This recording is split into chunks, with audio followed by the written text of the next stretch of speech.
Indian football ടീമിന്റെ പരിശീലകനാവാൻ അഖിലേന്ത്യാ football federation ലഭിച്ചത് 170 അപേക്ഷകൾ. ഇതിൽ നിന്ന് 3 പേരുടെ ചുരുക്കപ്പട്ടിക IM വിജയൻ അധ്യക്ഷനായ ടെക്നിക്കൽ കമ്മിറ്റി തയ്യാറാക്കുകയും ചെയ്തു. പരിഗണിക്കാതിരുന്ന അപേക്ഷകളിൽ ആരും സ്വപ്നത്തിൽ പോലും ചിന്തിക്കാത്തൊരു വമ്പനുമുണ്ടായിരുന്നു.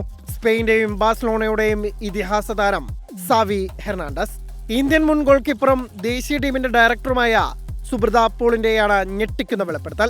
സാവിയുടെ സ്വന്തം മെയിൽ ഐഡിയിൽ നിന്നാണ് അപേക്ഷ വന്നത്. ആദ്യം വ്യാജമെന്ന് കരുതി, എന്നാൽ പിന്നീട് വ്യക്തമായി ഒറിജിനൽ സാവി തന്നെ. പക്ഷേ സാവിയെ ബന്ധപ്പെടാനുള്ള നമ്പറൊന്നും അപേക്ഷയ്ക്കൊപ്പം ഉണ്ടായിരുന്നില്ലെന്നും സുബ്രത പോൾ പറയുന്നു.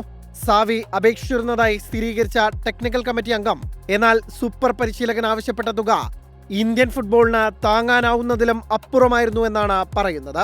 ഇതോടെ അപേക്ഷ നിരസിക്കുകയായിരുന്നു. 2024 ബാഴ്സലോണയുടെ പരിശീലക സ്ഥാനമൊഴിഞ്ഞ സാവി ഇപ്പോൾ ഫ്രീ ഏജന്റ് ആണ്. ഇന്ത്യയിൽ വന്ന് കളിക്കാമെന്ന അർജന്റീന ദേശീയ ടീമിന്റെ ഓഫർ പണമില്ലാത്തതിന്റെ പേരിൽ വേണ്ടെന്ന് വെച്ച അഖിലേന്ത്യാ ഫുട്ബോൾ ഫെഡറേഷൻ അതേ കാരണത്താൽ സാവിയെ പോലൊരു വമ്പൻ കോച്ചിനെ ലഭിക്കാനുള്ള അവസരവും നഷ്ടമാക്കിയിരിക്കുകയാണ്. Sports desk 24.